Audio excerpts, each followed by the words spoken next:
vėl grįžime po trumpos pertraukėlės ir eisime ieškoti išimybių. Na, eime, ieškosime.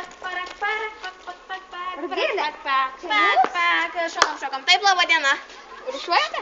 Rūšiuoju. Kiek laiko? Na, jau ilgokai, gal jau 2 metai, kaip rūšiuoju. Netrukdo jums laukia šokti, nes yra šiukšlių. Na, šok! Ne, netrukdo.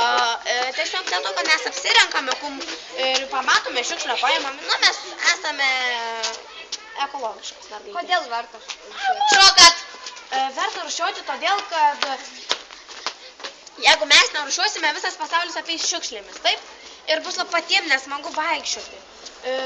Ir kvapas tas toksai jau ir taip, vieną šiukšlę numeti, šok! Vieną šiukšlę numeti, tai ir būna nesmagu. Ačiū už interviu, sėkmės mokinanties šokti. Ačiū. Šokat, greitai, šokat! Šokat, vien!